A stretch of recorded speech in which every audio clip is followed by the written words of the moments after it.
हैं डॉक्टर नवीन कुमार जी के साथ, जो लगातार जो है लोगों की दांतों से संबंधित समस्या का इलाज करते हैं। आप लोगों को बता दूं कि डॉक्टर नवीन कुमार बीडीएस है एलएनएमयू दरभंगा से, और लगातार कई सालों से इलाज कर रहे हैं। इस टाइम जो है गर्मी का मौसम चल रहा है। किस तरीके से लोगों को अपने दांतों का ख्याल रखें, कितने टाइम जो है फूड वगैरह मतलब खाते हैं तो किस टाइप का फूड खाएं। जैसे लोग बर्गर वगैरह, चाउमीन वगैरह, चॉकलेट वगैरह भी खा लेते हैं, किस प्रकार की उनसे खाने से दांतों की समस्या बढ़ सकती है और अपने किरण डेंटल केयर में किस प्रकार के लोगों का इलाज कर सकते हैं। सभी को मेरा नमस्कार। मैं डॉक्टर नवीन कुमार। सबसे पहली बात है कि हम लोगों को केमिकल युक्त भोजन नहीं करनी चाहिए और टोबैको, तंबाकू, गुटखा, पान, बीड़ी, सिगरेट, ये सब से हम लोगों को गंभीर समस्या भी हो सकती है। ये सब पर कमांड करना चाहिए, कम खानी चाहिए, नहीं खानी चाहिए, दूर रहनी चाहिए, ऐसी चीज़ों से दूर रहनी चाहिए। और टाइम टाइम पे डॉक्टर से परामर्श लेनी चाहिए, डॉक्टर से मिलनी चाहिए। तो इसमें जो है दांतों की सफाई करवाना कितना जरूरी है, कितने टाइम पे दांतों की सफाई करवाते हुए? दांतों की सफाई 6 महीना पे डॉक्टर से चेकअप करवाएं। क्या आपके दांत में बीमारी हुई है वो तो मुंह के अंदर है, आपको तो पता नहीं है, लेकिन डॉक्टर से अगर आप चेकअप करवाते हैं तो डॉक्टर प्राइमरी स्टेज में ही बीमारी को जान जाएंगे और आपको बताएंगे और उसका निदान भी करेंगे। अपने यहाँ जो दांतों से संबंधित बीमारियों का जो इलाज होता है, बहुत लोगों को देखते हैं दांत टूट जाता है या सड़ जाता है या दांत पूरा अलग होकर गिर जाता है। उस कंडीशन में हम लोग उनके लिए क्या क्या कर सकते हैं? उसके लिए डॉक्टर्स की परामर्श के अनुसार चलें और चेकअप करवाएं और कैल्शियम युक्त भोजन करें जिससे दांत मजबूत रहता है। और दांत इनिशियल स्टेज में डॉक्टर से दिखाएं। कोई भी दांत में प्रॉब्लम होती है तो शुरुआत स्टेज में डॉक्टर से दिखलाएं और उसको डॉक्टर बताएंगे कि उसमें क्या करना है, कैसे दांत आपका सही रहेगा।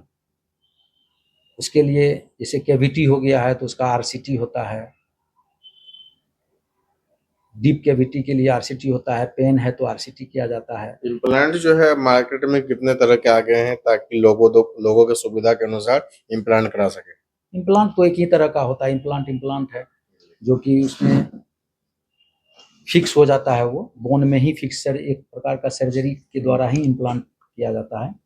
इम्प्लांटोलॉजिस्ट होता है जो इम्प्लांट बाहर से आते हैं वो करते हैं। तो इसमें जैसे लेयर होता है, दांतों में कितने प्रकार के लेयर होते हैं? दांत में तो 3 प्रकार के लेयर होते हैं ना, इनामेल, डेंटिन और पल्प स्टोन होता है। और जब दांत इम्प्लांट करवाते हैं तो कितने प्रकार के दांत इम्प्लांट करवा सकते हैं? दूसरा दांत लगवाना हो या उसको जो है प्लास्टिक का हो, कितने प्रकार के वो होते हैं? इम्प्लांट तो एक ही प्रकार के इम्प्लांट किया जाता है, लेकिन क्राउन ब्रिज भी लगता है। क्राउन ब्रिज कई प्रकार के होते हैं, कई मटेरियल से बने होते हैं। जैसे पीएफएम होता है, जरकोनिया होता है, व्हाइट मेटल होता है, तो कई प्रकार के होते हैं, उसमें पेशेंट जैसा अफोर्ड कर सके। तो मतलब सबसे बढ़िया कौन सा होता है और उसके मतलब कितना जरूरी है वो ही लगवाना, या जो उससे कम वाला है ऐसा भी होता है कुछ कम? देखिए ये तो पेशेंट पर डिपेंड करता है, क्योंकि जरकोनिया जो होता है उसका 10 साल का गारंटी दिया जाता है, कार्ड भी बना के दिया जाता है। जरकोनिया मटेरियल जो होता है बहुत मतलब सिंगल लेयर से बनता है, ठीक है, वो वेटलेस होता है। उसकी 10 साल की गारंटी भी दी जाती है पेशेंट को। अगर इसके बीच में अगर दांत खराब हो गया, टूट गया, ब्रेक कर गया तो उसको उसी पैसा में उसको बनाया जाता है, फिर अलग से पैसा नहीं लिया जाता है 10 साल तक। और अगर गरीब पेशेंट है तो अधिकांश जो है आपको पीएफएम लगाते हैं, व्हाइट मेटल लगाते हैं, मेटल लगाते हैं, और पार्सल डेंचर भी होता है जो कि रिमूवल दांत भी होता है, वो भी लगाया जाता है। दांतों का जो व्हाइटनिंग करवाया जाता है, सफाई करवाया जाता है, इन दोनों में क्या फर्क होता है? सफाई तो जैसे पायरिया होता है, अधिकतर वही पेशेंट पायरिया वाला ही आते हैं, दांत की सफाई करने वाला ही, क्योंकि इधर जो खान पान होता है उसमें तो बहुत ज़्यादा गंदगी होता है दांत में, इसके वजह से अधिकांश वही पेशेंट आता है। लेकिन पायरिया का सफाई करवाना अलग है, और वाइटनिंग तो आप, वाइटनिंग अलग चीज़ हो गया। वाइटनिंग ब्लीचिंग उसको बोला जाता है, ब्लीचिंग करके वाइट किया जाता है, दांत की चमक होती है। लेकिन अगर सफाई पायरिया का सफाई होता है, जो कि कैलकुलस स्टेन उसको निकाला जाता है, उसको भी सफाई बोला जाता है।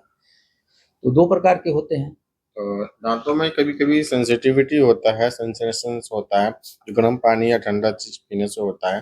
तो इसमें क्या हो सकता है, किस प्रकार की बीमारी, और ये क्या स्टैंड इसमें जो है चेक करवाना चाहिए अपने डॉक्टर से एक बार? हाँ, चेकअप करवानी चाहिए। और पेस्ट आता है, वो पेस्ट सेंसिटिव टीथ के लिए पेस्ट सब जो आता है, वो मेडिकेटेड पेस्ट यूज करना चाहिए। मेडिकेटेड पेस्ट ज़रूरी होता है, उसको सेंसेशन को रोकने के लिए वो डॉक्टर प्रिस्क्राइब करेंगे, और उसके द्वारा वो इसका। और फिर जो है दांतों, जिनके दांत बाहर वगैरह आ जाते हैं, दांत अंदर करने के जो कितने प्रकार के उपाय हो सकते हैं यहाँ पर? दांत अंदर करने के लिए ऑर्थोडोंटिक्स करते हैं, और वो हम खुद ही करते हैं ऑर्थो का काम भी। और अप्लायंस के द्वारा भी होता है, जो कि मतलब गरीब पेशेंट अफोर्ड कर पाता है, अप्लायंस के द्वारा भी अच्छे से हो जाता है। और एक होता है फिक्स ब्रैकेट्स, जो कि पेशेंट को जो है बहुत ज़्यादा आसान रहता है, उसको आसानी रहता है, खाने पीने में भी उसको प्रॉब्लम नहीं होती है, साइड इफेक्ट उसका कुछ नहीं है। और फिक्स ब्रैकेट्स के द्वारा भी किया जाता है। तो ये सभी प्रकार के काम अपने किरण डेंटल केयर में हो जाता है। जी जी, सारे प्रकार के, जो जिस काम के लिए पहले पेशेंट बाहर जाते थे, वो सारा काम अब यहाँ किरण डेंटल केयर में सारा ट्रीटमेंट, मुंह एवं दांत संबंधी सभी ट्रीटमेंट यहाँ किया जाता है। और टूटे जबड़े सब का इलाज भी हो जाता है, जैसे एक्सीडेंट किया पेशेंट, कहीं जबड़ा टूट गया, सिम्फेसिस ब्रेक है, एक्सीडेंटल केस को भी यहाँ पर किया जाता है। तो ये थे मेरे साथ डॉक्टर नवीन कुमार जी, साफ साफ कहना है, जो कि बीडीएस है एलएनएमयू दरभंगा से, और लगातार कई सालों का एक्सपीरियंस बताता है कि लोगों का कई साल से सफल इलाज कर रहे हैं। आप लोगों को भी दांतों से संबंधित कोई भी बीमारी, जैसे दांत बाहर निकले हुए हैं, दांत खराब हो गए हैं, गुटखा पान से खराब हो गया, दांत लगवाना है, इम्प्लांट करवाने हैं, तो आप लोग जो है किरण डेंटल केयर, डीबी रोड में आ सकते हैं। जिला सहरसा से रंजन जायसवाल की रिपोर्ट।